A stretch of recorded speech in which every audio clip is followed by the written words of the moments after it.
Here we go. Yes. There it is, the view out of the window right now. It is a murky, cloudy, rather dull day here in the UK, but don't worry, it doesn't matter because everything is sunny and shiny right here in my little studio in Much Wenlock. Yes, we are all together again. It is English Addict Live.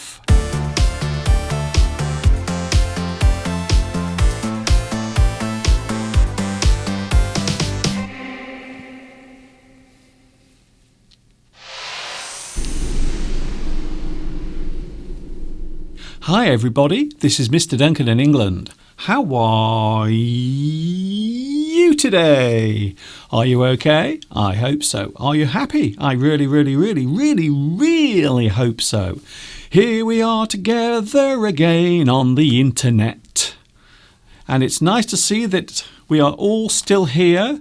Planet Earth still exists. Humanity goes on the same way it did last week and the week before and also last year and the year before that.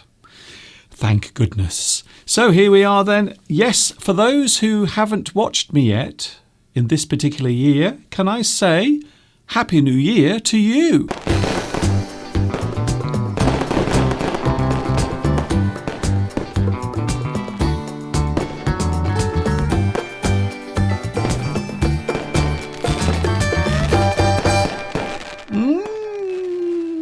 We are here again today. I hope you are having a super Sunday, the end of the weekend, and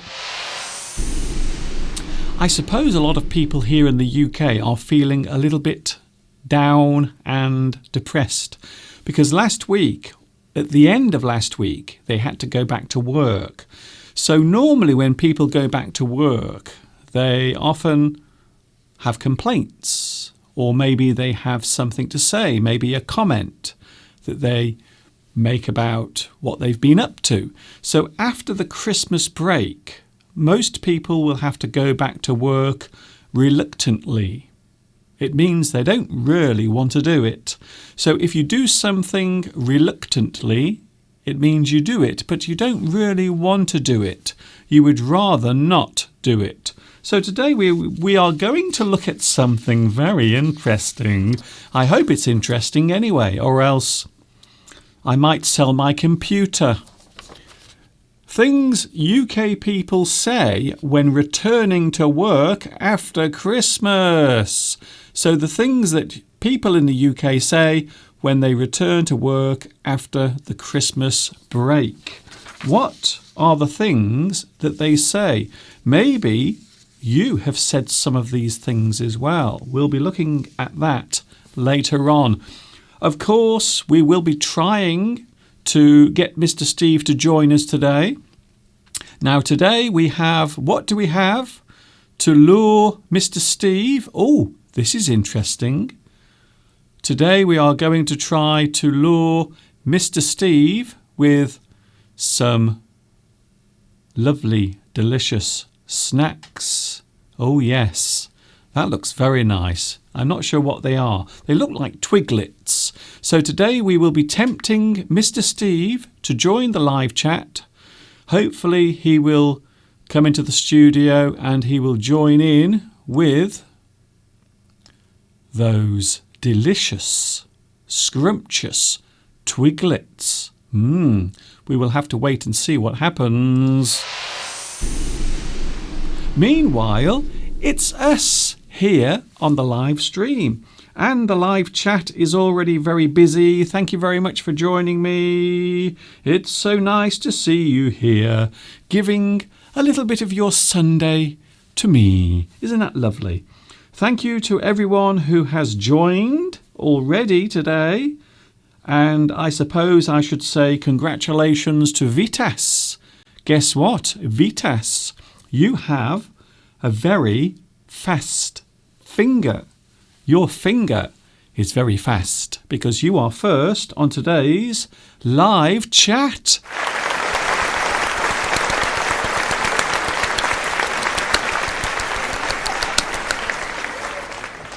I can't control my excitement, as you can see. So congratulations, Vitas. Greetings from Lithuania. Nice to see you here. Also, Flower Espoir. Hello, Flower Espoir. Thank you for joining me today. Lilia. Lilia. Oh, Lilia. Oh, have you seen Lilia? Lilia the tattooed lady. Hello to Lilia. Also, Grace, Julie, Sarge, Maruts. Also, Hankrai. Hello to you as well. Lots of people joining. We did have a few people last week. Did you notice on Friday, some people were complaining that my live stream is always too long. So today, this particular live stream is going to be very short. So, ta-ta for now.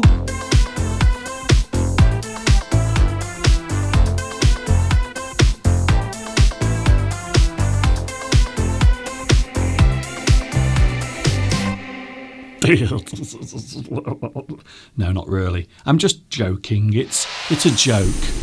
I'm just joking. I'm not really going. So, hello to everyone on the live chat. Hello, Sally. Sally. Sally. She lurks down the alley.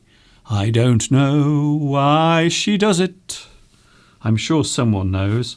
Eleanor. Also, Anakobi. Abdullah. Also, Tomek. Hello, Tomek. I hope everyone here is well. I'm well. However, I do feel a little sad today. Would you like to know why I feel a little sad? Because today is the final day. We are approaching 12th night. So that means that the Christmas trees and the Christmas lights here in the UK will all be taken down. So today is officially the day when everyone here in the UK takes their Christmas lights down. So later on today, my lovely Christmas lights, there they are, look. They will have to be switched off until next Christmas. So I will be taking these down tomorrow. I will be removing them from the house, unfortunately. Isn't that a shame? So this is the final day where the Christmas lights can twinkle above the house, and also the Christmas tree will be taken down today as well. It's not very nice, really, is it? Some beautiful views of my Christmas lights before we have to say goodbye to them. It's not very nice, really, is it? Ah, dear me. Oh, well, there's nothing you can do about it, unfortunately. There is nothing that can be done. So that's what's happening today. We'll be taking the lights down later on. However, some people are only starting to celebrate Christmas because some people celebrate Christmas much later than here in the UK and other parts of the world. So some people start much later than we do. It depends on which calendar you follow.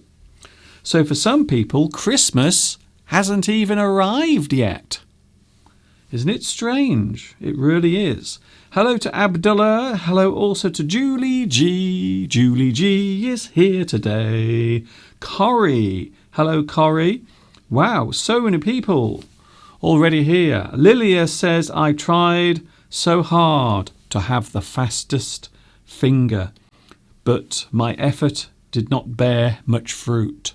If your efforts bear fruit, it means you are successful in something. You have accomplished what you set out to do.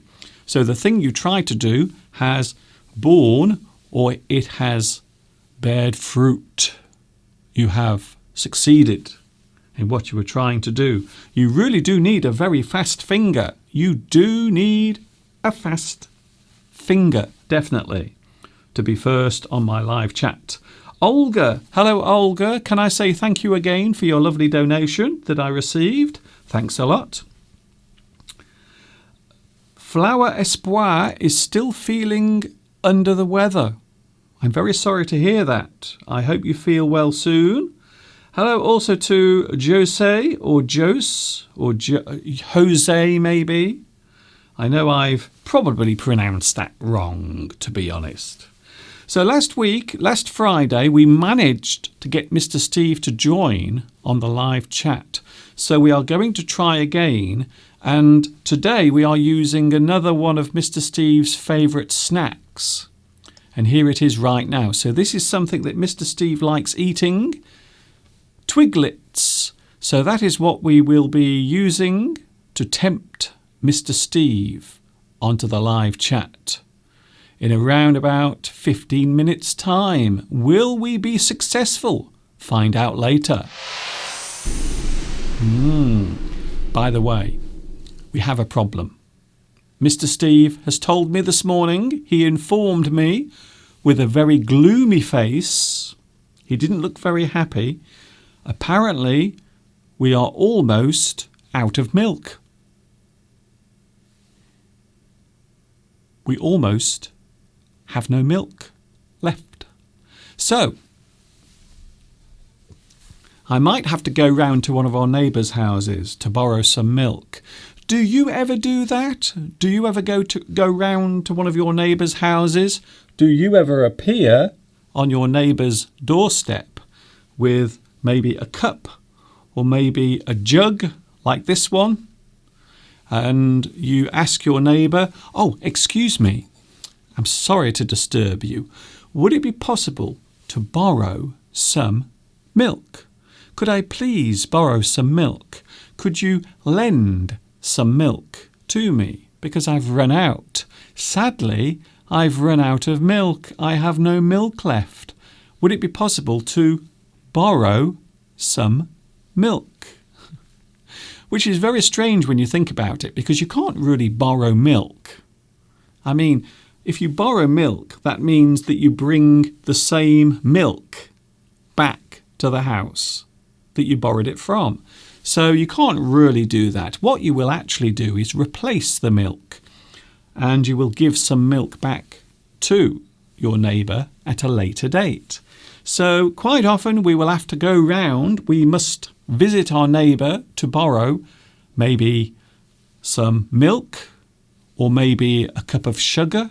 Quite often you might go round to your neighbour's house to borrow some sugar or maybe something that you have run out of. Maybe you need something unusual.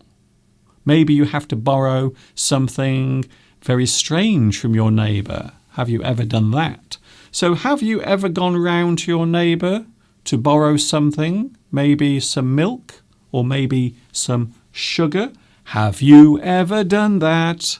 Now we might have to do this later on because we have no milk. Mr. Steve made a cup of coffee a few moments ago, which was very delicious, but unfortunately now we have no milk. So I might have to go round to the neighbour's house to borrow some milk from them. It's rather embarrassing as well, isn't it? Don't you feel embarrassed when you have to borrow something from your neighbours? I feel very ashamed, to be honest. Talking of shame, we went into town yesterday to have our usual Saturday meal, and Mr. Steve, well, all I can say is I was very surprised by Mr. Steve's table manners. Would you like to see Mr. Steve's table manners, or should I say his bad table manners?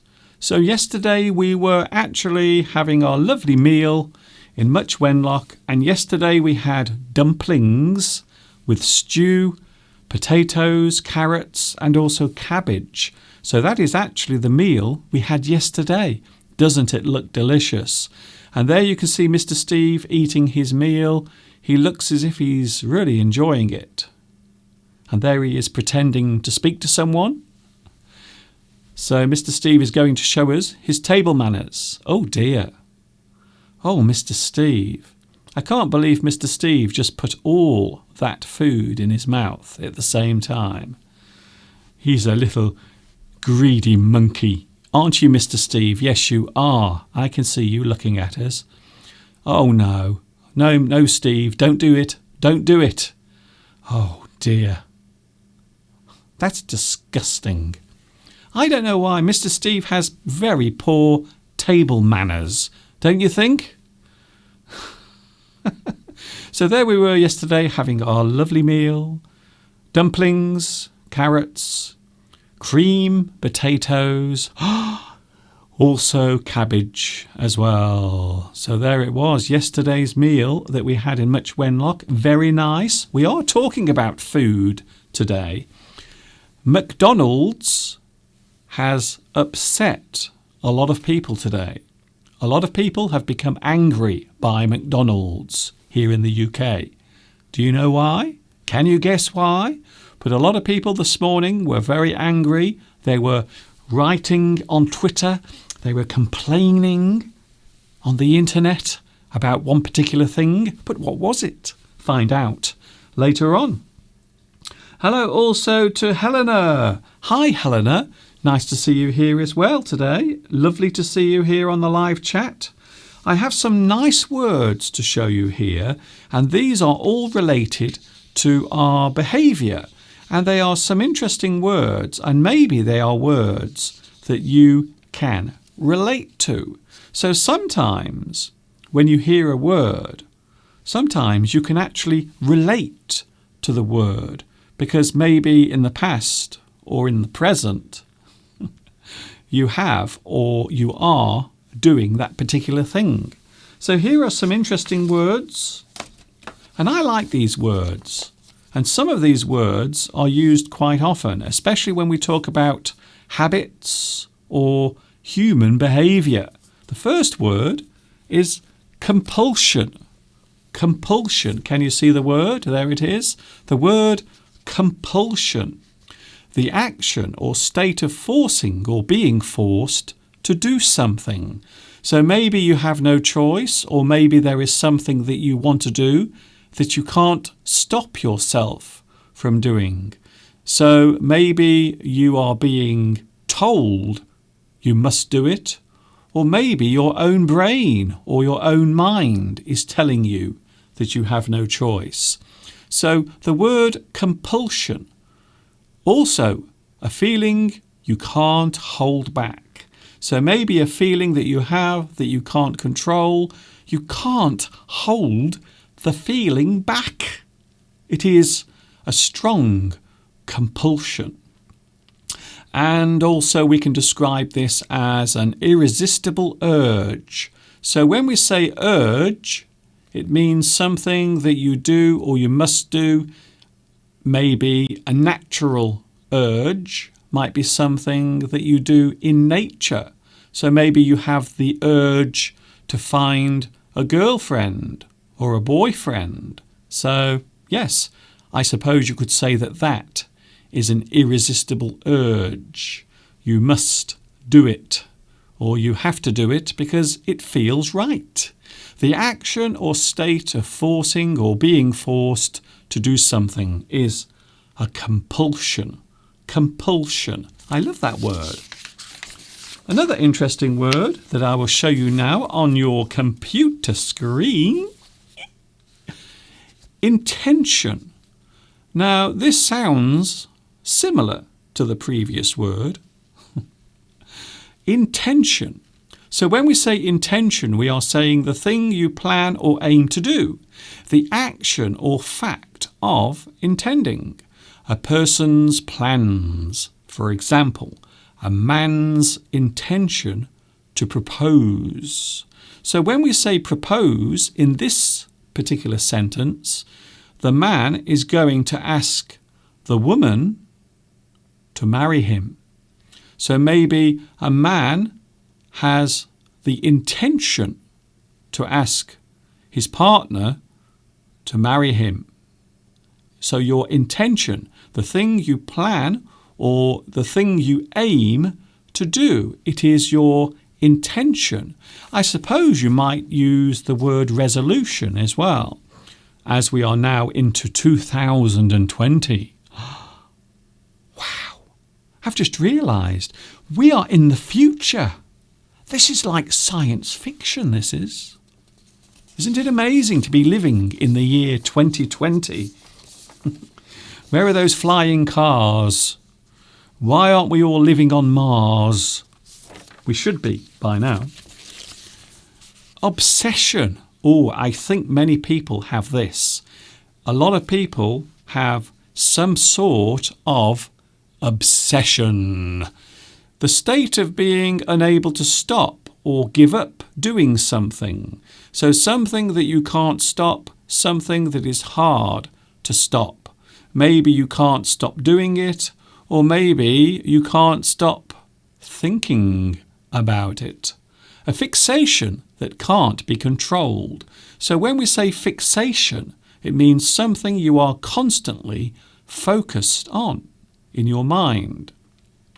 So a fixation can be something that you can't stop thinking about or looking at.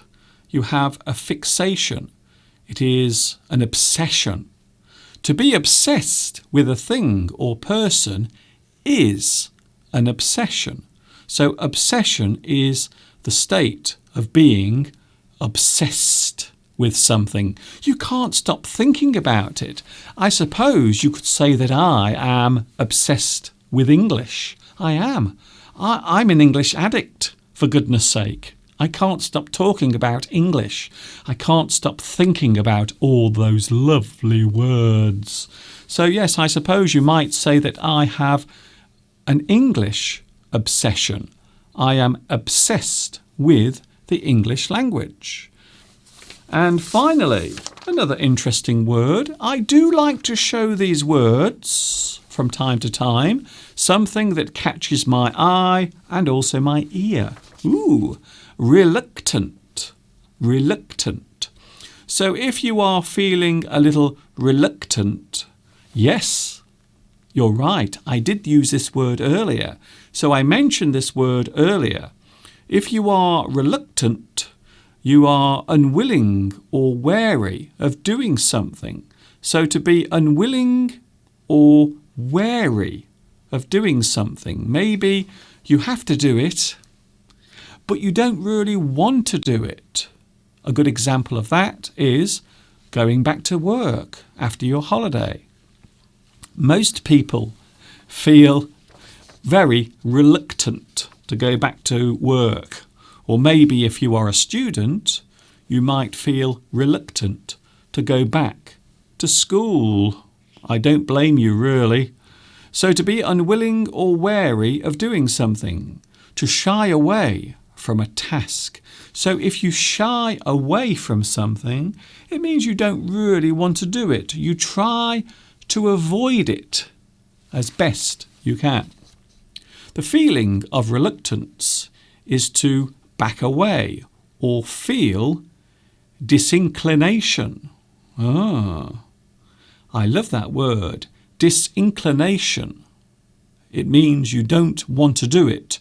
The feeling of disinclination is the feeling of being reluctant. You don't want to do it. You feel as if it is something that you don't really want to do. You feel very reluctant. I don't want to do it. Please don't make me do it.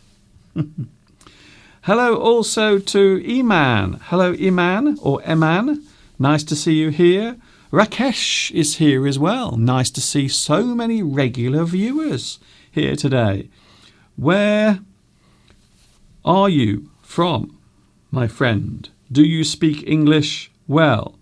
I'm not sure if that message is for me. I'm not sure. Sylvia. Hello, Sylvia. Mr. Duncan, your lessons are wonderful. You are great. You are a great teacher. A big ciao from Italy. And also Hang Cry. Hello, Mr. Duncan. Yes, we are all human beings. We certainly are. At least we try to be. Hello to also Irene. Come on, Irene, and join in my show. Be a part of the experience of learning the English language. Sylvia says, I hope Mr. Steve will be here. Well, we will have to find out. Now, today we have some Twiglets. So we are using Twiglets today, which I happen to know is one of Mr. Steve's favourite snacks.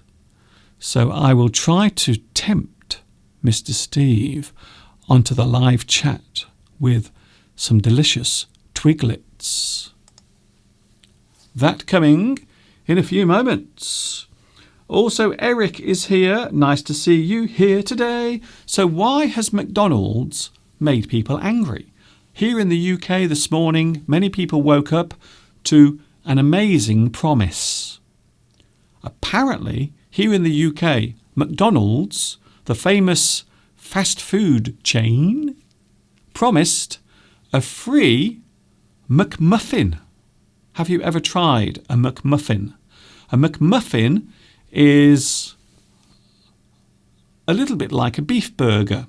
Instead of beef, they have pork, egg, and also cheese as well.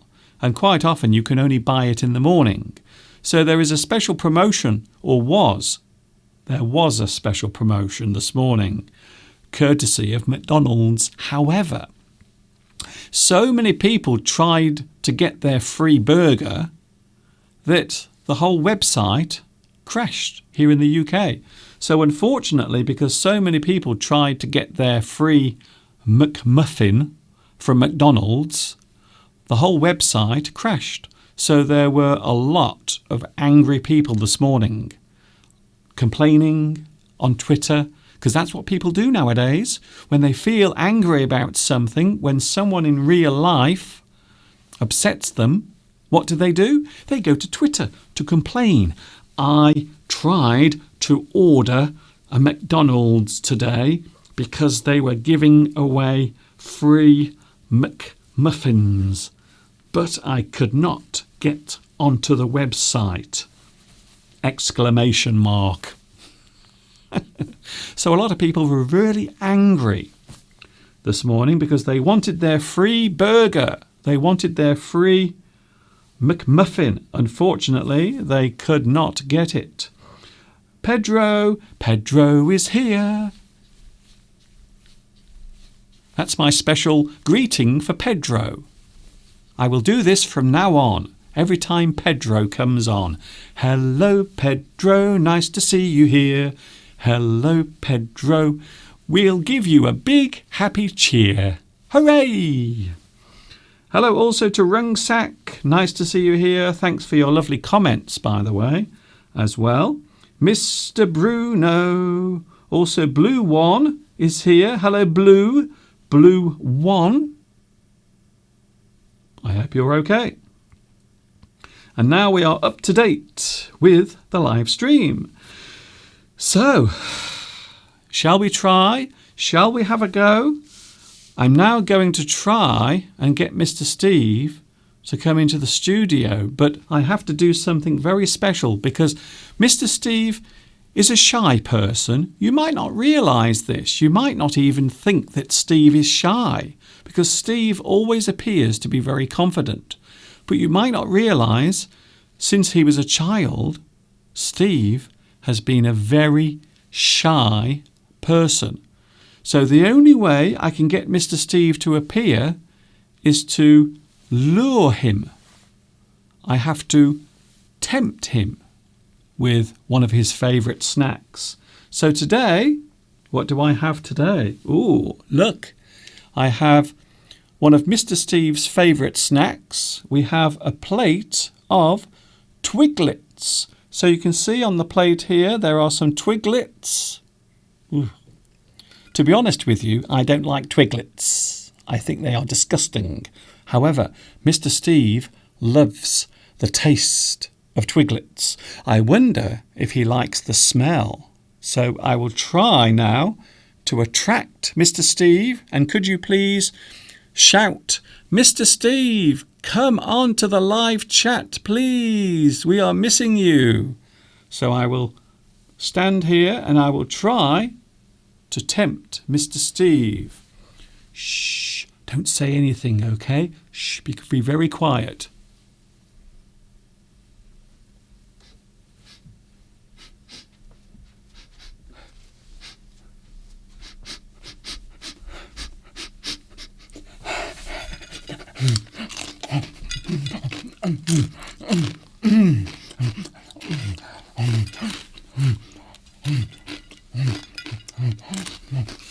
Gotcha. Oh, Mr. Duncan.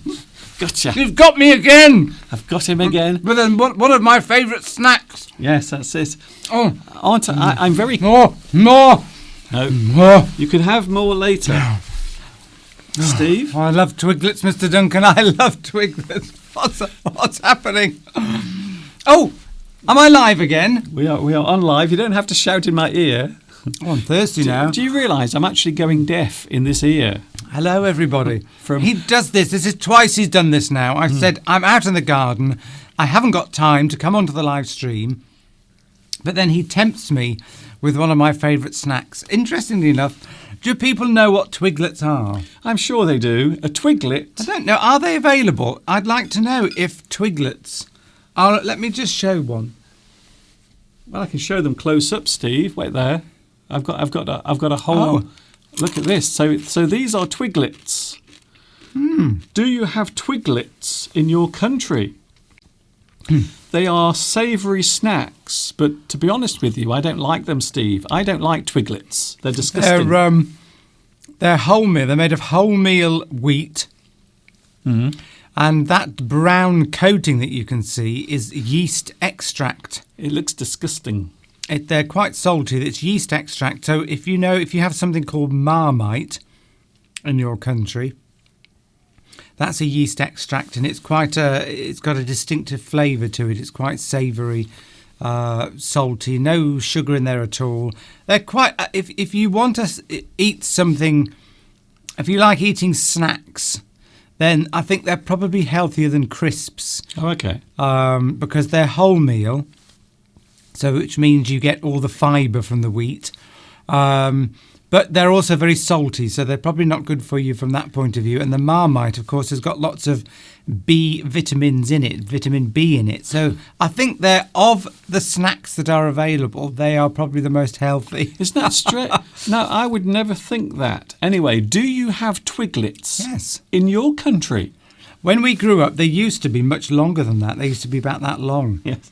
But they've shortened them over the years. You know what? That is a story of my life. They're very crunchy. Everything in my young life was much longer than it is now. Well, one thing that's got bigger as you got older, Mr. Duncan, is your ego. That's got bigger and bigger. Everything else has shrunk, but your ego's got bigger and bigger. I'm being attacked by Mr. Steve. Only in a friendly manner. So this morning, Steve, something very curious happened. Go on. Something very curious happened this morning here in the UK. McDonald's decided to give one free McMuffin. Have you ever tried a McMuffin? I think I did once. They're pork, so it's either bacon or actual pork. I'm not sure if it's actual pork, because it is McDonald's after all. But there's cheese and also one of those rubber eggs. Oh, I see. So it's like a sort of English breakfast on a muffin. It is a bit like an English breakfast on a muffin. But McDonald's this morning decided to give a McMuffin to everyone who wanted to have one. What, free? Yes. Okay. Can you imagine the chaos? They must have had a lot left over from Christmas. They didn't have any left over. In fact, they didn't have many customers because their website crashed. So all of their websites across the country for each shop, or I think actually it's a main website, and then of course you can actually contact your local franchise. That's always the interesting thing about McDonald's. You always think that McDonald's is one company that owns all the restaurants. But did you know that actually they're not? So you can actually run your own McDonald's. So a franchise, yes, is it? It's a franchise. Sorry, were you going to say that? Or had you already said it? No, it's a franchise. A franchise. So franchise, you actually buy something, or you buy a part of something that belongs to someone else, and then you run it. You operate it as if it's yours. You buy the rights to run the business, don't you? Yes, in that particular place. And then McDonald's will sell all of the food to you. So you actually buy the food from McDonald's. So all the ingredients, all the rubber eggs, and the meat. Can you see there? I'm using inverted commas. So Well, we don't want to disparage. We don't want to disparage, Mr. Duncan. disparage what? Well, we do, you know, they are probably a legitimate company selling very fine food. We don't want to, get ourselves into a situation where we could be prosecuted for defamation. I wonder what you're going to say then. For defaming the reputation of McDonald's, who make very fine food. Sorry. Mind you, it sounds like this is one long advert for McDonald's. Well, it isn't really. We're not exactly being very flattering, are we? But anyway, that's what happened this morning. So a lot of people took to Twitter. They went onto Twitter and they were all complaining to McDonald's about the fact that they couldn't get their free McMuffin. I'm sure they'll survive. I know. Was this all over the world or just in the UK? No, just in the UK. It's in the UK, right. It is a special promotion because I think that what they've done is they've extended their breakfast time. So it used to be 10:30 Okay. when the breakfasts at McDonald's ended. But now they've extended it to 11 o'clock. We don't have a... Palmyra says, do we have a McDonald's in Much Wenlock? No, we don't. The nearest one... probably about 10 kilometres away, I would say. I must say, we are doing a lot of advertising for McDonald's today. So, hello, McDonald's, if you're watching. If maybe Ronald is watching. Hello, Ronald, the clown. So, Lilia says here, I've always imagined Mr. Steve to be taller and Mr. Duncan to be shorter. So curious. Well, it's the way Mr. Duncan has the camera angled. He's making me look short because he thinks it's funny. He's got high heel shoes on. I haven't. Stiletto heels, about that tall. I'm wearing my flat slippers. And I'm just in bare feet. Bare feet. Well, I've got no shoes on. I thought for a moment there you were going to tell me you'd had some weird surgery. So I think I'm going to wear my normal shoes in future so that I don't look so short. No. But as we explained in the last episode, I am actually about 5'9", so Mr. Duncan is... You're standing on your toes. I'm not. Did you see what Steve... I do that all the time. What have you got? Shall I press one of these buttons, Mr. Duncan? I tell you what, let's pretend that we're going, because I did this earlier and a lot of people got angry. So we're going now. So thanks for watching, everyone, and we'll see you soon. Bye.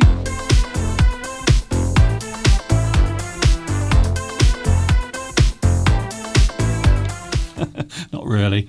No, we're not really going. You're annoying people, Mr. Duncan. I don't know why you did that. No, because on Friday I had a couple of people complain that the live stream is too long. Yes. They're saying it's not looking right. You know, we need to be more... There we go. So you used to be able to see, you need to see a bit of my shirt and my collar. So this is what it looks like. I'm now getting an idea of what Mr. Steve feels when he's doing the live stream. So now you're me and I'm Mr. Steve. The camera is angled so that he looks taller. It's an optical illusion. The camera isn't face on to us. It's at an angle, so it makes Mr. Duncan look taller than me. Well, he is taller than me because you are about 5'11", are you? Something like that. I'm just over 11. I'm over 6 foot. 6 foot. Well, which is way over average for people in the UK. So I am very tall. Yes, I don't know what that is in centimetres. Somebody will have to convert that because we don't care. We don't use centimetres in the UK for measuring people's height. I'm about 183, 184. About 100. I'm about 184. 184 centimetres. Are you right? Okay. Roughly. Yes, that's just over 6 foot. Just over 6 foot. So if I am 12, I'm about 3 inches shorter than you. So that's take 9 centimetres off that. So what were you? Did you say you were 180? What? 183. So I'm probably about 174 or 5 centimetres. And that's the truth. You wish. Something like that. It was so funny the other day. We went to this dinner party with Steve's family. Oh, here you go again. It was so funny. I was the tallest person there. It was like being in the land of the Oompa Loompas on Willy Wonka. I felt like Willy Wonka, surrounded by all these Oompa Loompas, and it was actually Steve and his family. So disingenuous, Mr. Duncan, so disingenuous. You expect me to come on these live streams, then you insult me and my family. I'm not insulting, I'm just stating a fact. Yes, but you're doing it in an insulting and disingenuous manner. You know, a lot of people in the UK last week were feeling really upset and sad. Do you know why? They couldn't face the thought of me not being on the live streams after today. Is that it? I'm not sure about that. In fact, they were feeling sad because they had to go back to work. So today we're going to look at things UK people say when returning to work after Christmas. Are these going to include rude things? No. What? How can rude things be in there? Because when you go back to work, you do you mean swearing? Yes. So this is apart from swearing, is it? There is no swearing in this. I promise there is no swearing. We might say, bloody hell, now and again. But other than that, that is it, really. Yes, Pedro. I'm going to put some... Pedro says, why don't you add trick inside your shoes? Yes, that's it. I could put... Well, I haven't got any shoes on. So I could put some shoes on and then put like a... what would you call it if you put something inside your shoe to make you higher? They call them lifts. Lifts. I'm going to put a lift inside my shoe, Mr. Duncan. I think you might need an elevator to come up to my height. Maybe you could have a little elevator or maybe a little ramp you can stand on or maybe a little piece of wood. So, we can actually have you standing on something to make you the same height as me. Thank you, Tomek. I've got people there supporting me, saying that you shouldn't be. It is unacceptable. Knock it off, says Tomek, which is that's a very good phrase for you to know. Knock it off. I mean, stop it. Stop doing it. Or if you knock somebody up, which is a different phrase altogether. If you say to somebody, if a woman's been knocked up, it means that she's been made pregnant. If you knock somebody up, it means you make a woman pregnant. So don't get knock it off and knock it up. If you knock a woman up, it means you get her pregnant, but you didn't intend to. Yes, exactly. Well. So quite often, my girlfriend said, I've knocked her up. It means I've got her pregnant. Although I don't have to worry about that because I've been done by the vet. I went to the vet and he did me. Do you know what the vet did? Go on. Let's just say he used a very large knife and a very big bucket. Hello, Oleg's here. And don't say you've knocked somebody out, because if you knock somebody out, it means you've punched them and they've fallen unconscious. So, we've got three uses of a word there. Yes. We're knocking it. Yes. Thanks to Tomek. So you can knock someone up to get them pregnant. You can knock it off, which means stop doing it. Hey, kids, stop making that noise. I've told you already. Knock it off. And also you can... What was the other one? Knock it out. Knock out is on a Friday night when Steve and myself, we normally have our Friday night row. And normally the furniture is being thrown all over the place and maybe one or two punches. But of course, as I always say to Mr. Steve, I always say not the face. You can get anywhere else but not the face because this is my livelihood. This is my twinkle, this face. You can't harm this. Olga and Julie have commented that they remember the days when I used to have my own chair, my own area to sit in. No. And those days have gone. Getting lazy. Oh, yes. Stalin wore special shoes, says Palmyra. Yes, well, he was very small. And also, Berlusconi apparently wears them as well. Somebody's commented on that. I can't remember. Luciano has said that Berlusconi, that must be in Italy, uses lifts in his shoes. Well, Berlusconi is the famous president right. President Berlusconi. He likes to have his private parties, doesn't he? I don't know much about. I know he's a controversial figure. He is. As are lots of leaders around the world. They've all got their dark, hidden past. Berlusconi used to have those parties. He would invite all of the big leaders and famous people to his special parties. Ooh. Unfortunately, we were never invited, I'm afraid. We're not important enough. So what do people say in the UK after they return to work after Christmas? What do they say? Do they say things? Or maybe they say nothing, in which case this is going to be a very short feature. Well, I wonder what people say when they go back to... Is this what do you say to yourself, or what do you say to co-workers?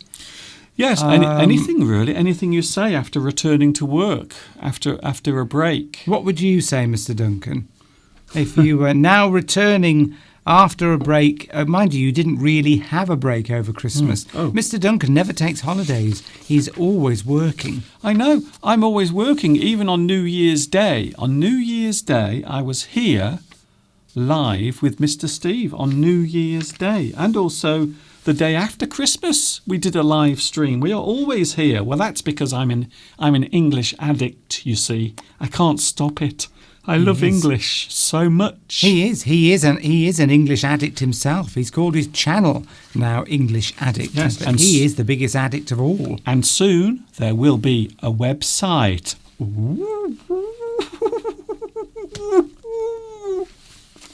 So, again, things UK people say when returning to work after Christmas. This is something that I might say. So you were right there, Steve. So this might be something. What day is it? What day is it? Yes, you get very confused after the Christmas holidays.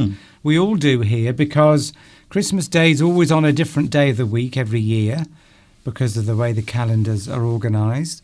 And so is Easter, for that matter. And so when you go, a lot of people take a lot of time off at work over Christmas. You forget what day it is. In fact, we forgot it was Saturday the week before last, and we forgot to go and fetch our bread because Christmas Day was on the Wednesday, and then we always collect our weekly bread on a Saturday, and of course we forgot because it didn't feel like a Saturday. So yes, you get confused about, and the date. How many times does it take for you to, when you're writing the date down for the first time in the new year, how many times does it take before you stop putting last year's year down? Yes. So I've got to remember to put 2020 and not 2019. And a lot of the time it takes several weeks to remember to do that. I'm glad you haven't spoiled anything that I'm about to tell you. Okay. So there's the first one. So after a holiday, after a break, when you return to work, especially after the Christmas holiday, because it's a very long break, and people just sit around eating and drinking. So they might ask, what day is it? I don't know what day it is. Another one. Oh, yes. I think Mr. Steve will understand this one. I can't remember my computer password.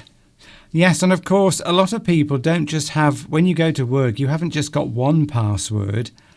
You've got probably one to get into the computer, and then probably several to get into various other parts of the organisation, or different apps so will have their own. So unless you've written them down. Oh,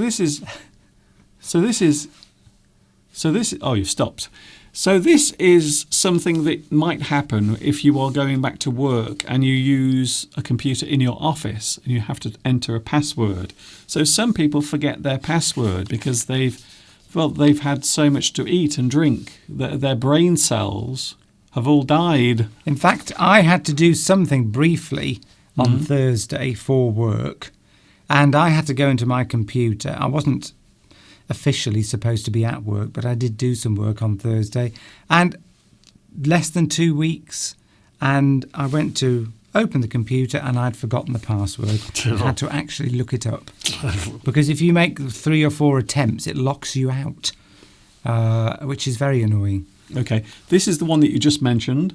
So thanks for ruining this. Oh, I keep writing 2019 instead of 2020 or 2020.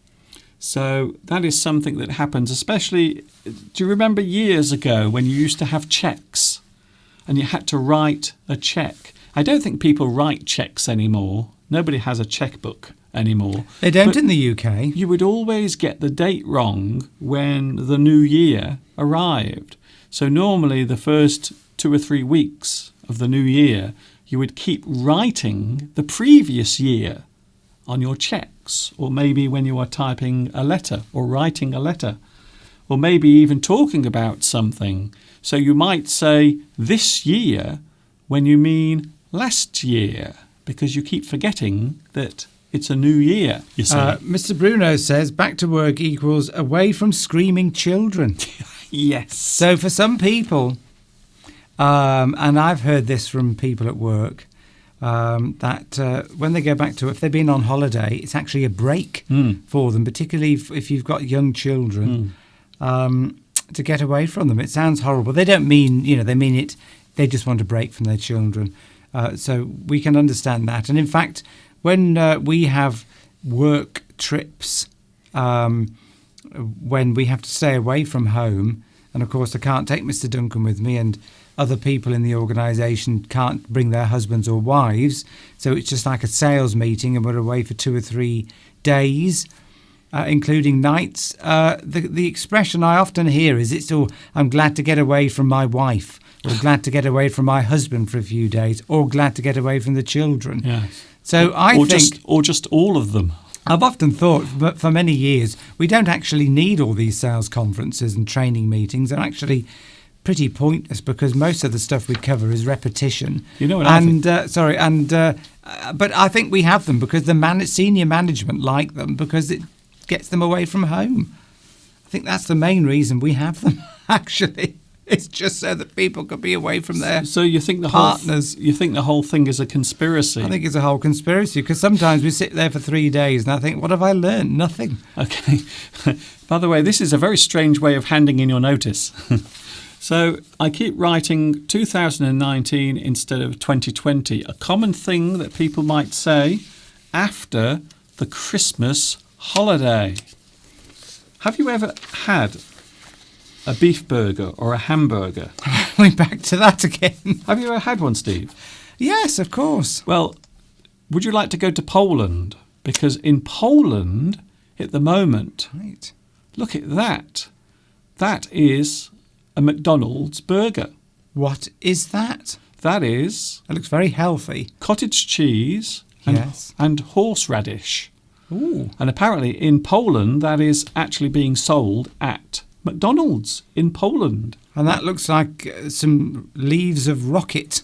Yes, I think it's rocket leaves and also a cup of McCoffee as well. So that is something that's very healthy, from healthy food at McDonald's to unhealthy food. So there it is. Let's not say unhealthy. Well, it is unhealthy. I wouldn't say unhealthy. It only becomes unhealthy Yeah. if you eat too many of them. Steve, please let me do my bit. Go on then. I'm just doing a bit here, you see. This is something I've already prepared in my head. Go on then. Let me get it out of my brain, for goodness sake. So this is actually the McMuffin we were talking about earlier. But doesn't it look beautiful? What a beautiful McMuffin. And I want one. Have you ever noticed, Steve, how beef burgers and fast food always look better on the adverts? They always look a lot bigger. Yes. Well, they look nicer. Look at that. That's a beautiful looking burger. However, when you have it in real life, oh dear, it's not so nice. So that's the same burger. Can you Okay. believe? So that's a McMuffin. Just sound like one giant advert for McDonald's today, Mr. Duncan. There is no way this is an advert. So there is a McMuffin that you actually buy in the restaurant, and that's what they say it looks like. So can you see a difference there, Steve? Yes. I can. Has that had a bite taken out of it? I think it's been dropped on the floor a couple of It times. still looks quite tasty to me. Yes. Well, I suppose that's actually an interesting point, Steve, because it doesn't matter how disgusting food looks. Quite often we are still willing to eat it. And what's this got to do with things people say when they go back to work? Absolutely nothing. Right. I thought you were going to say one of the things people say when they go back to work is, I can't wait to have a McDonald's burger again. Yes. Well, here's an interesting thing. You can actually, and this is something I can't believe. I know we mentioned this a few days ago, but I still can't believe that you can actually order a McDonald's beef burger and it will be delivered to your house. Well, yes, you can do that here in the UK. Probably in other countries as well. So there are lots of services now that will actually deliver fast food to your doorstep. Can you believe it? That might be the ultimate height of laziness. I think so. So there it is. I keep writing last year instead of this year. So these are common things that people say in the UK when returning to work after Christmas. Here we go, Steve. I think I must have put on 10 stone. Yes. Yeah, or put on weight. Everybody puts on weight over Christmas, apart from me. Well, I think in this case, you see, people always exaggerate because they feel heavier. So they won't just say, I've put on a few pounds. They will often exaggerate. So they will make out or they will pretend that they've eaten so much that they've put on lots and lots of weight. So quite often you will hear people complain about overeating during Christmas. I think I must have put on 10 stone, even though they haven't really, but they're just 10 pounds maybe. Exaggerate. Of course, we talked about New Year's resolutions or New Year resolutions in the last live stream. And of course, one of the commonest ones that people say they're going to do, and is probably what they're going to say to their colleagues at work, is, I'm going on a diet. But it usually lasts on average about 2 weeks, and then people just forget about it and give up. That's it. Well, this is what you notice on television. There are lots of advertisements for gymnasiums, so they're trying to get you to join their gym club, and maybe there are people selling exercise equipment, all sorts of things, and of course there are many companies that are designed or there to help people lose weight. Yeah, so it's there is a huge industry out there to help you get fit and lose weight. And of course, the last thing they want is for people to look after their health and keep themselves trim. So they want lots of burger restaurants opening up everywhere and fast food everywhere and chocolate. Because if people don't put on weight, there won't be a losing weight industry. There won't be... we've got all sorts of all sorts of companies in the UK that you can go to in the new year or at any time, and you go every week, you weighed, and it's encouraging you to lose weight. Yeah. So it's really, that's quite insidious in a way. Is it? Why? Or evil in a way, that you've got companies trying to get you to eat lots of food. Okay. And then the other industry that comes out of that is companies trying to help you lose weight. Yeah. But fortunately, it's not the same company. So you might not. But it should be. There's a business idea. Well, that would be quite funny, wouldn't it? McDonald's opening. Yes. Oh, yes. Okay. Opening some gyms. I'm definitely going deaf in this ear. What's your favourite? People are quite interested in fast food on here today, and somebody we have asked, been talking about it for most of the live stream. Why is fast food so popular? Somebody asked earlier. It's probably because it's fast, and people are living such easy lives, and they can't be bothered to cook. You know, it goes much. So it's. But Steve, you know that food goes a lot deeper than that. It is all psychological. For some reason, I don't know why, you can see a picture of food, and immediately you want to eat it. You want to put it into your mouth, even if it's a photograph. You suddenly get that feeling as if you want to eat. Well, that's all to do, Mr. Duncan, I think, probably connected with our inner drives to survive. Because if you think about it, even going back just a few hundred years... Not a few thousand. Well, even a few thousand. Human beings typically, if you got some food, if you caught an animal and killed it to eat it, that could be your last meal for a long time. So we are programmed as human beings, even though we live in a modern society where food is pretty much for most of us plentiful, certainly in developed countries, then we're still programmed to want to eat as much food as we can because we don't know when the next meal will come. So part of our brains are telling us there's lots of food, I don't need to eat a lot, but a more primitive part is saying eat, eat, eat, because you don't know when the next meal will be. So you're saying it's a primeval urge? Definitely, absolutely, definitely. It comes from our caveman days. Definitely, because you wouldn't know when the next meal was coming. No. And but it is strange, isn't it? But you know, even if you know that you are being manipulated. And that's strange, isn't it? Even if we actually know that we are being manipulated, we still get the same urge. It's amazing, isn't it? Well, because the advertising companies know exactly how to switch on that innate drive. Inside. Well, it's there. You know, it's something that you're born with. It's an instinct. That's it. And they know that by showing you pictures of food and people enjoying food and eating it, particularly fast food, then that will switch on unconsciously your desire to eat and your need to eat. And some part of your brain, primitive brain, will be telling you, I've got to eat because I don't know when the next meal is going to come. It's telling you to do that, even though your conscious mind is probably thinking, I don't need to. There's plenty of food. I'm going to put on weight. But another part of your brain's telling you, no, eat.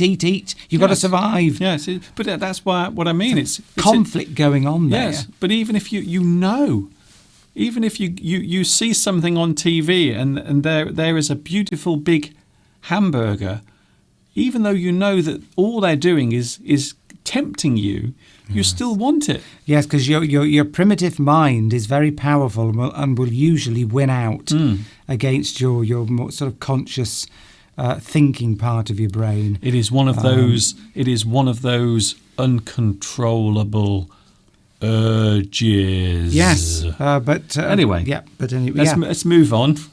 We do seem to be. We could talk about primitive urges another time. Yes. Well, you have enough to fill a whole live stream. You do.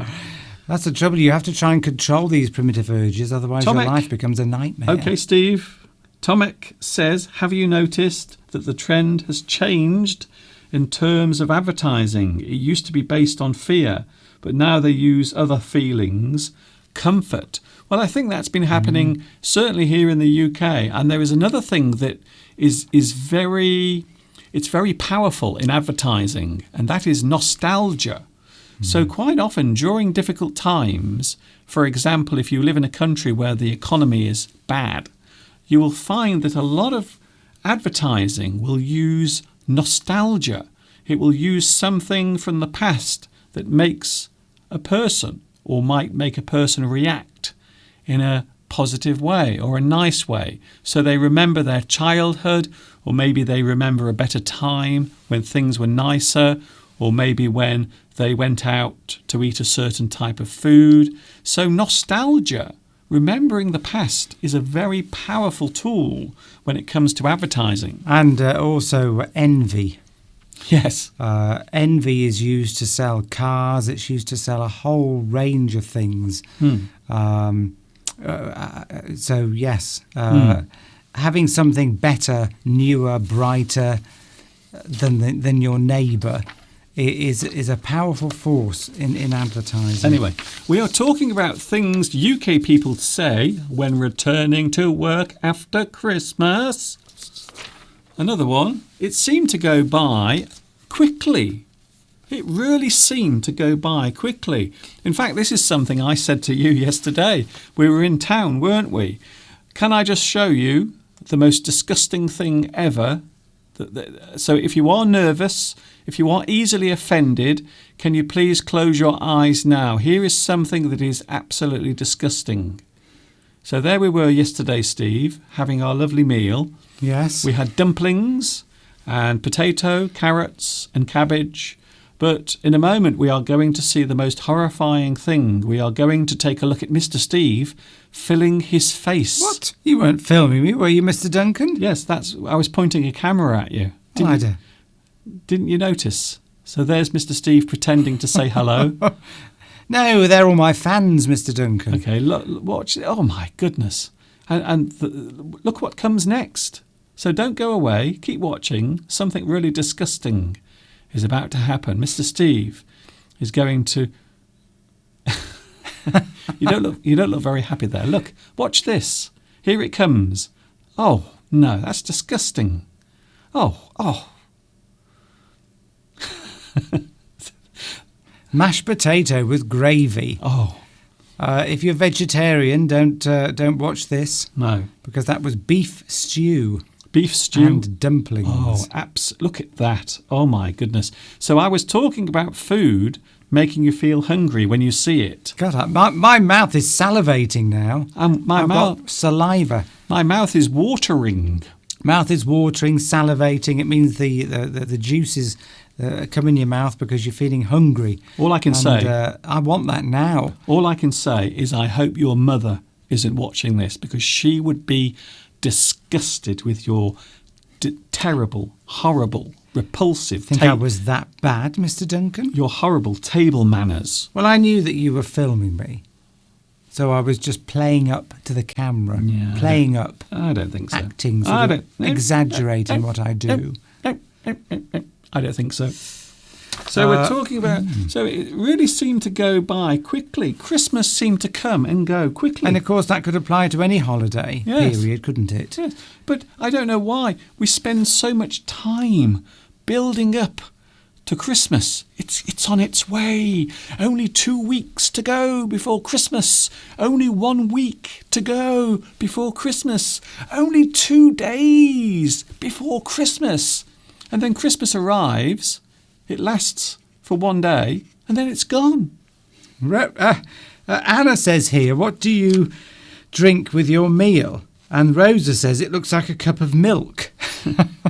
That's interesting. Does it? I don't understand that. What does it look like? It was actually tea. It was tea. It was tea, but it was probably I added quite a lot of milk to it. Steve likes to put lots of milk in his tea. But it definitely was tea. We don't have alcohol because, they don't serve alcohol in this particular restaurant. That's the reason why. We wouldn't anyway because we've got to walk back.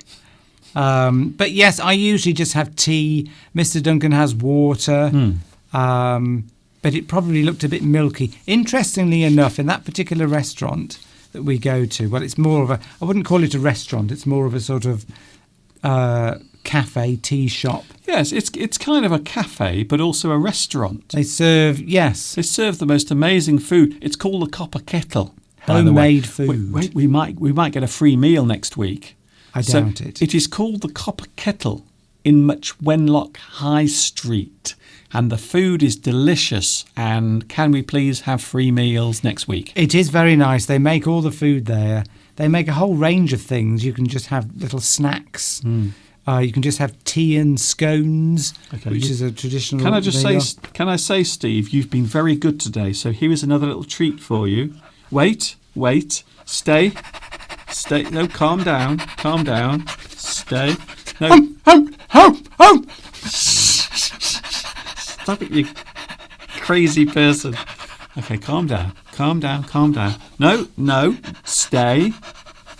Stay. I can't keep this up for much longer, Mr. Duncan. By the way, don't worry. I feel all faint. The white ambulance is coming. No, you can't. No, be good. Where have your fingers been, Mr. Duncan? I shouldn't accept food from Mr. Duncan. I don't know where his fingers have been. They might be dirty. Don't worry. I know where they've been. So, okay, good boy. Take gently. Oh, for goodness sake.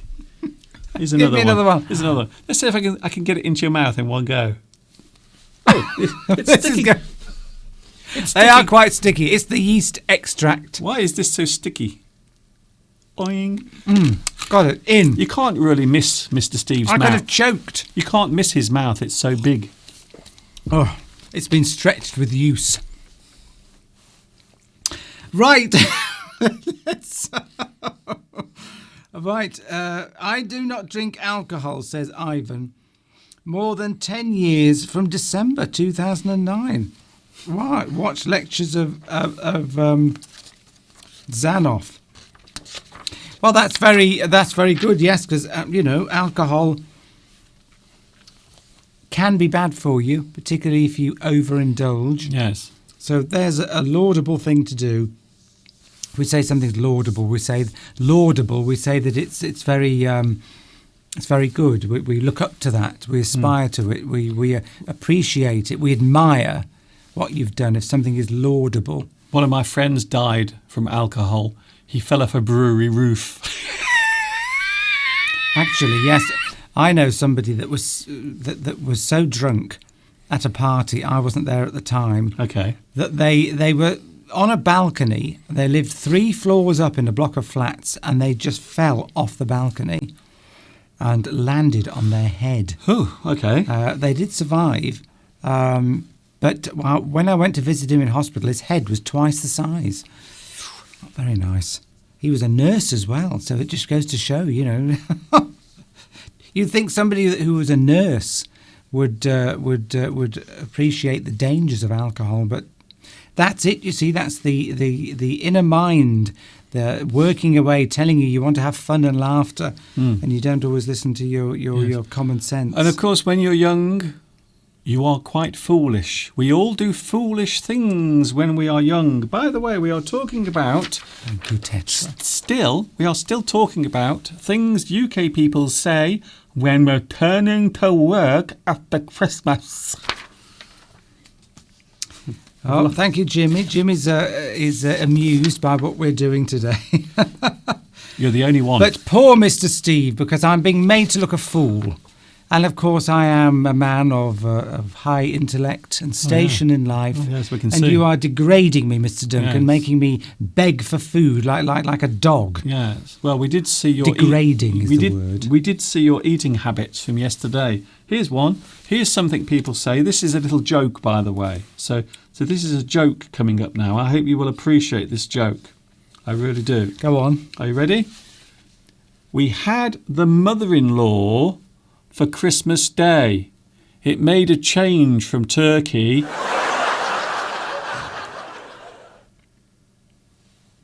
We had the mother-in-law for Christmas Day.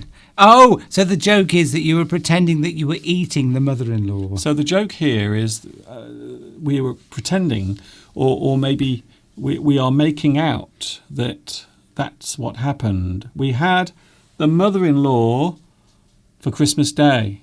It made a change from turkey. Not so sure that is... Well, some people might appreciate that as a joke, Mr. Duncan. Let's see. How are you seeing? Yes, Mr. Bruno says, after all the food-related topics, he's now feeling hungry. I know. I can't wait to put something on my barbecue. Ooh. Well, do you know, it's too cold in this country at the moment to have a barbecue. I don't know. It's very... I've been out in the garden again today. It feels about 15, 16 degrees. It's actually quite warm. I don't think it's that warm. Well, I was very warm. Mind you, I was chopping up bits of wood and cutting down plants. I saw you looking at me out of the window. Mr. Duncan doesn't like it when I chop down bushes, and he was looking to see what I was cutting down. I wasn't. Trust me. I saw you. I caught you. Trust me, I was not watching. I was not watching Mr. Steve trim his bush.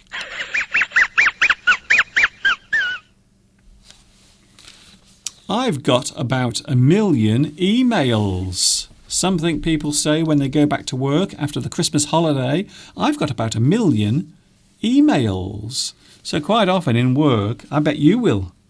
I will have... Well, I've got 42. Oh. I didn't look at them, but I just had a brief look at how many there were, and there were 42. Most of them will be rubbish, which, of course, is what people find now at work, that they get lots of emails, and most of them are rubbish. But you have to look at all of them in case one of them is important. You never know. So quite often you go back to work after a break and you've got about 1 million emails. Of course, there are not 1 million emails. That's, once again, a slight exaggeration. In Argentina, Belarus, it says many people are still on holiday in January. There seems to be quite a slow period of getting back to work after Christmas. And that is true because quite often businesses and people have done a lot of things in preparation leading up to Christmas. So they might have stocked up a lot on food, so they don't need to go to the shops for a while. There is another reason. It's summer there. Okay. I think that and would then the summer holidays begin, says Belarus. Yes. Yeah. So at the moment in the south, the southern hemisphere of planet Earth, it is approaching summertime, or if you live in Australia, it's hell on earth.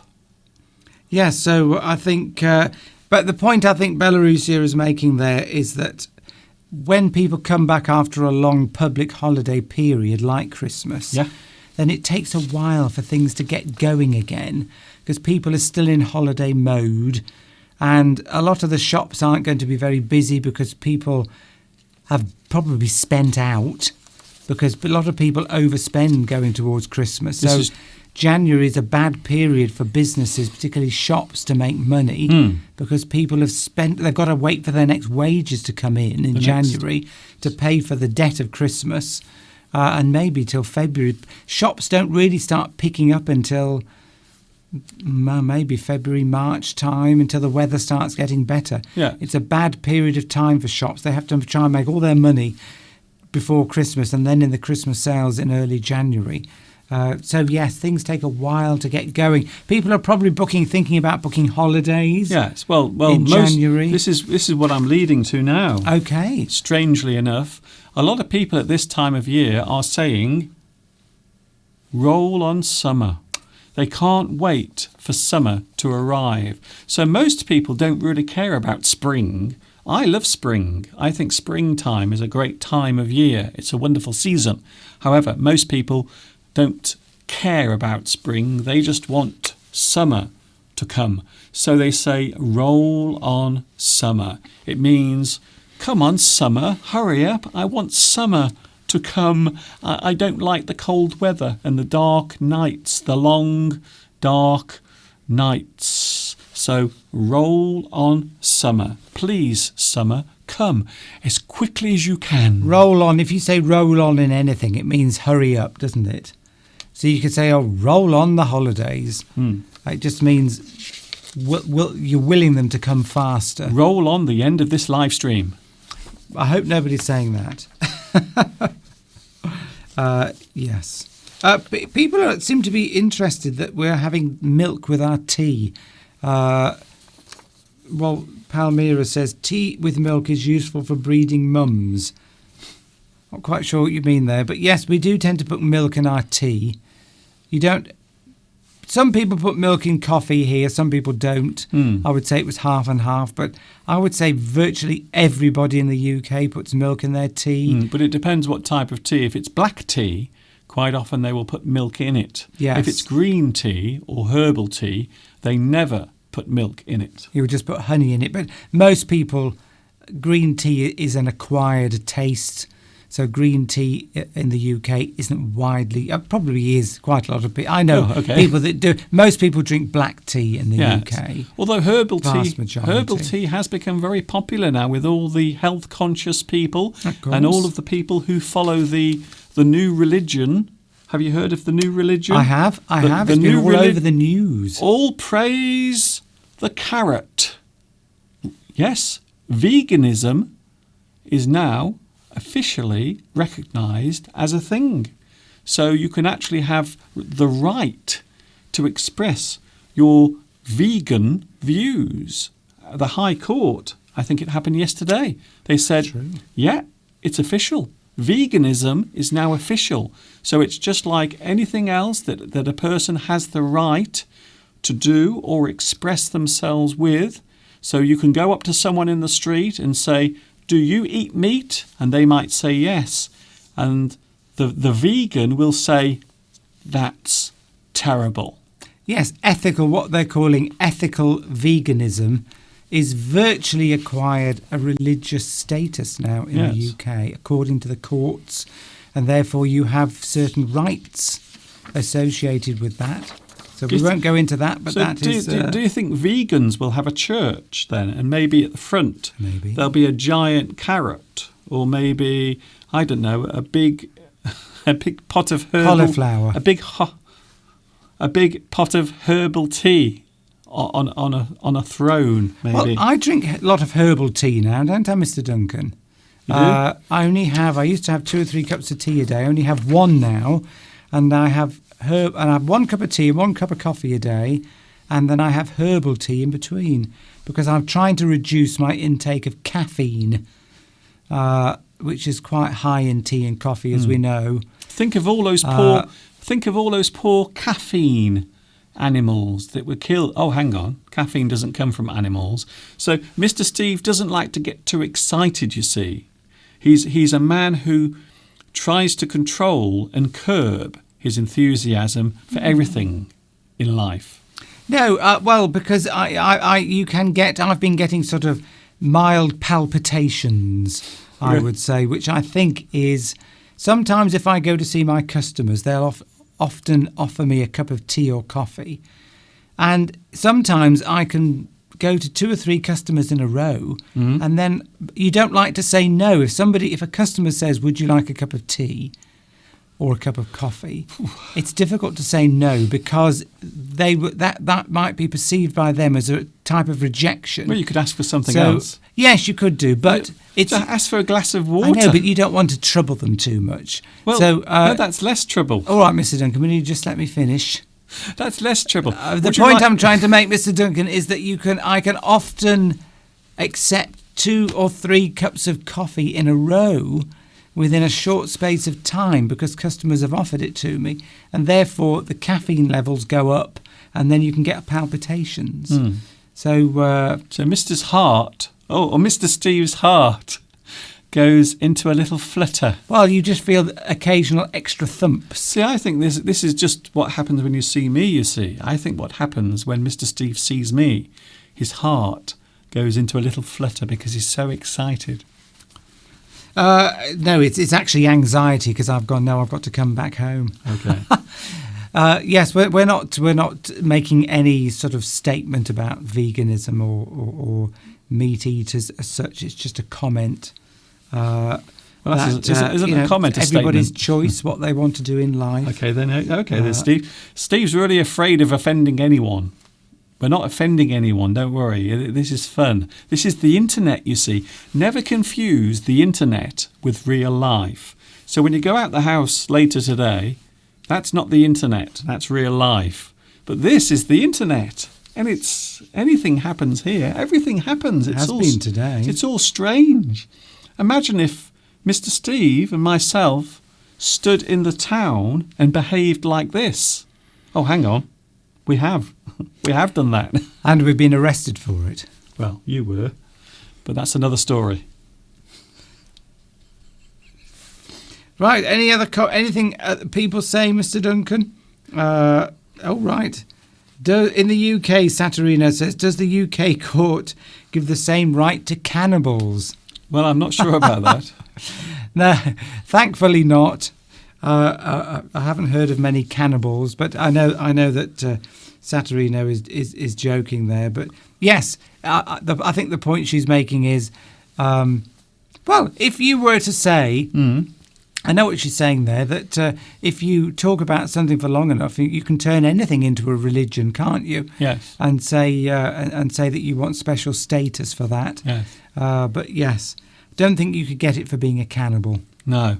Well, I don't think you're allowed to be a cannibal. So it has to be legal, first of all. So I think if you went round your neighbour's house and chopped him up and had him with dumplings in a nice thick stew and a delicious Chianti, I think people would complain. As long as they know what that reference is, that will be funny. That's it. So if you were born before 1993 you will know what that reference was.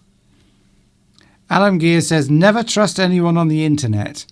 Never.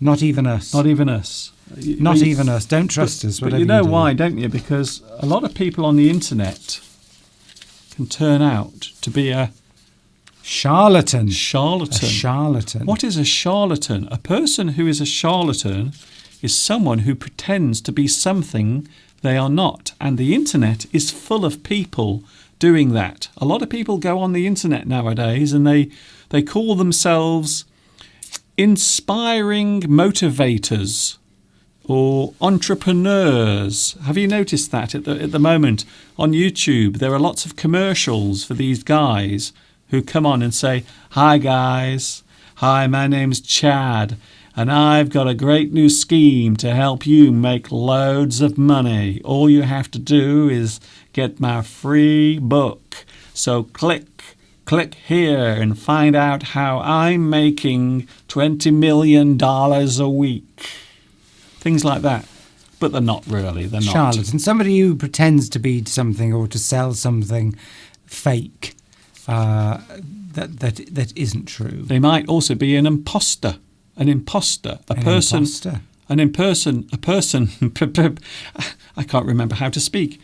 An imposter is a person who pretends to be another person or pretends to be doing something that they're not really capable of doing. Yes, somebody for example, might come on here and wear an Adidas hat and a pair of glasses and pretend to be Mr. Duncan. And I would therefore be an imposter. Yes. Somebody who's pretending to be somebody else. Yes. I won't be doing that, of course. Fraudster. A fraudster. A person who is a fraudster is a person who cheats other people. So maybe they pretend to be representing a company, or maybe they pretend to be from a certain organisation. They are trying to trick someone into believing that they are the person they say they are. They are a fraudster. Quite often people will trick other people into giving them money. Fraudster. Also a swindler. Oh, I like this word, swindler. A person who swindles other people is a person who tricks others into giving them money or maybe trust. You can swindle someone by making them believe that you are a good person, maybe. And I think that's usually referred to in the context of money. If you swindle somebody out of money. You might swindle somebody out of their home or their property. Yes. By pretending that you've sold the property for them or their car. Okay, then here's an interesting word, cheat. Now this word, Steve, is interesting because it can be a noun and also a verb. Okay. So you can cheat someone as an action, but that person will be a cheat. You are a cheat. You cheated me. So to cheat can be a noun or verb. So you could cheat. You could cheat somebody. You could cheat on somebody, couldn't you? If you're being, if you're having an affair with somebody else. Yes. Then you could. Then that person might say that you cheated on me. Yes. You could cheat somebody out of their inheritance. Yes.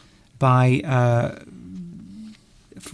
doing something that means that that somebody's will has been altered. Yes. So you cheat somebody out of their inheritance. You are getting something through false pretenses. You are pretending to be a person who you are not. A con artist. I like this one. Con artist.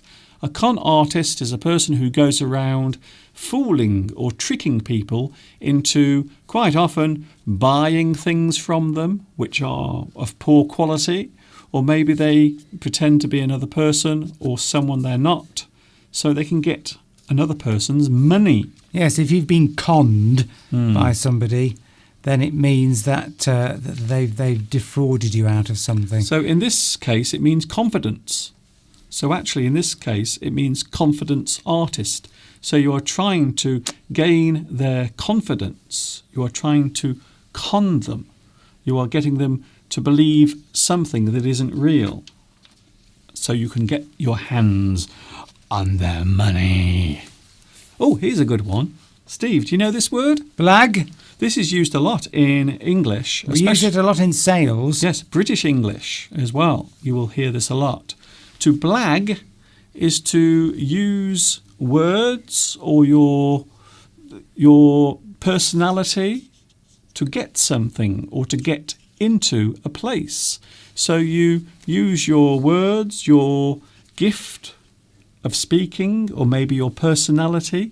So you are cleverly disguising or hiding the fact that you shouldn't be there, or you are trying to get into a place. And you will do anything to do it. So blag.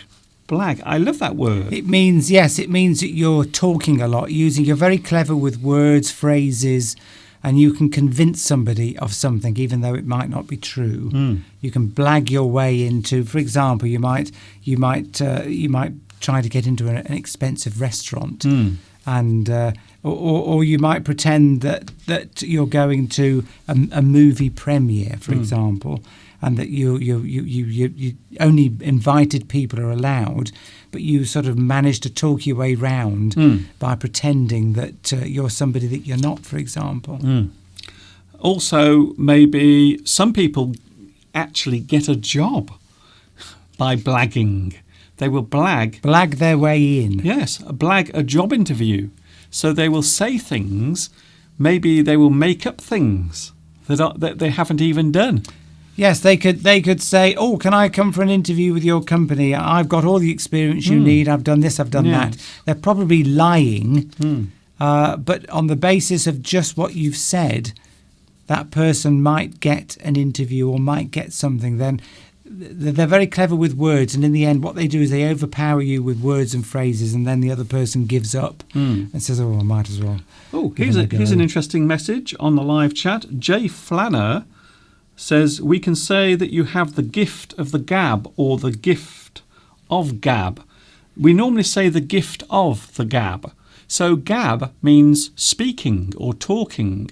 So you have the gift, you have the ability to speak in a very fluent and also a very persuasive way. You have the gift of the gab. Some people have said that I have the gift of the gab. What do you think, Steve? Well, you're not trying to sell anything as such or sell yourself. No, but the ability to speak. Yes, the ability to speak coherently and to make people believe what you're saying. And that often has a lot to do with your expression as well and the way that you put that information across. Because people can usually tell if you're lying or giving false information. But if you're a good actor, then you can say whatever you want and people can believe you without any evidence. You are a terrible liar, by the way. Steve is the worst liar in the world. I don't know why, but you lie so badly. It's because I feel guilty. I think I'm going to go, Mr. Duncan, and let you finish. Oh, okay then. Because it's getting dark and I need to do some more things in the garden. Okie dokie. So I'll see you all probably not... probably not Wednesday. For a while. Certainly won't be Wednesday. Not Wednesday, not Friday, but you might be back next Sunday. I could well be back next Sunday. Ooh, I like that. Tune in. Yes. Tune in. So that's when you can catch us on Sunday, Wednesday, Friday, 2 p.m. UK time. So the next live stream will be Wednesday, but you will be able to see Mr. Steve hopefully next Sunday. Isn't that nice? Lovely. That would be very nice. So lovely to see you all today. And I hope I've been helpful, Mr. Duncan, in helping you to teach English. Yeah. And see you all very soon. And before you go, you can have one more twiglet, okay? So that's it. Very good. Steady, steady, stay. This is so demeaning. So demeaning. Don't you think so, viewers? Stay. It's very demeaning. I shouldn't be treated in this. It's like public humiliation. It isn't. It is. Stay. Hurry up. Good boy. Bye-bye, bye-bye. Good boy. Off you go. Go and have a run. He's going for a play in the garden now. I am going to get such a hard beating tonight for that. So if you blag your way, you might also deceive someone as well. You might deceive a person into thinking that you are doing something you can't. Deceive. You pretend to be someone. You pretend to be a person that you're not. Maybe you take another person's identity. You pretend to be another person, or you pretend to have a certain ability. Trick. You can trick someone into believing that you are another person, or maybe you have a certain ability. Con. So maybe you con someone, you get a person's confidence, you get them to believe that you are a real person, or maybe you get them to believe that your intentions are real. You con that person. So that is actually a verb. And it also can be a noun as well. So a con is the trick, and also you can con someone. Finally, sham. Oh, I like this word. So if something is a sham, it means it is not real. It is something that appears on the surface to be a real thing. However, in reality, it is not real. It is a sham, such as a marriage. So quite often in celebrity circles, you might find that two people will get married. However, the marriage is not a real marriage. They are just doing it to make them seem normal. A sham marriage. So something that is not real, something that is being done for other reasons, not the genuine reason. Sham. And that's it. Today I met a word, bilk, and it means deceive too. Yes, I think you can bilk someone. I think it's a combination of two words. Thank you, Belarusia. Thank you, Valentin. I will be going around to my neighbour's house in a moment. I have to go next door to ask if I can borrow some milk because we haven't got any, unfortunately. We are completely out of milk. We have no milk left. If you want to get in touch, by the way, before I go, if you want to get in touch, send me an email, or perhaps you would like to send a lovely donation. Well, you are more than welcome to do so.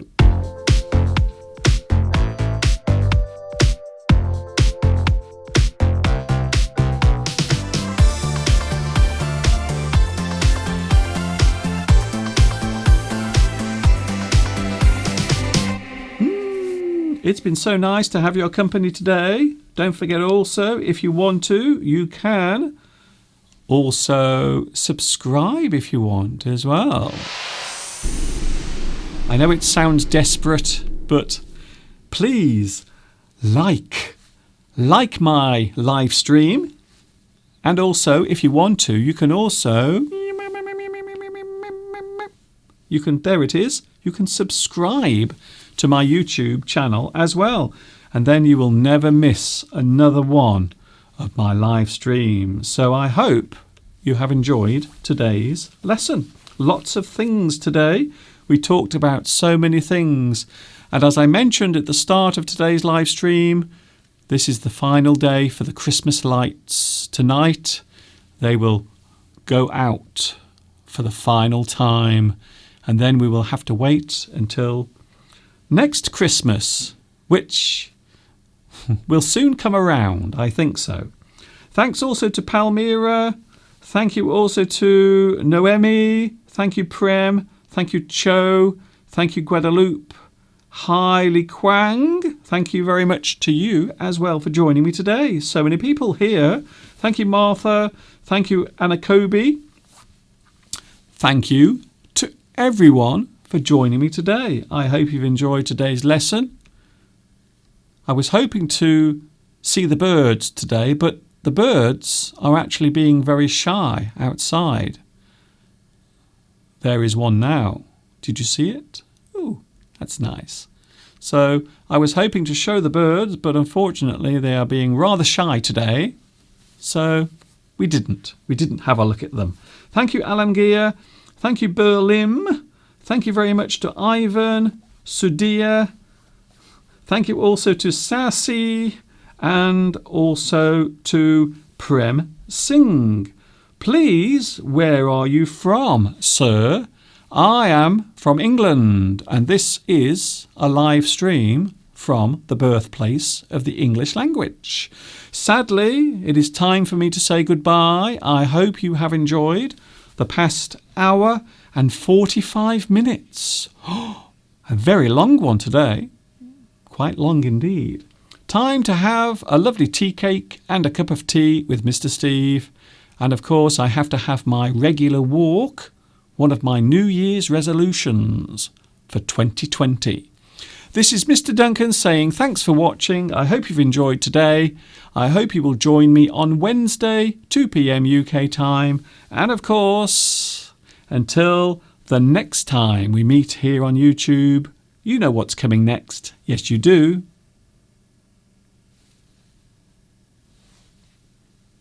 Ta-ta for now.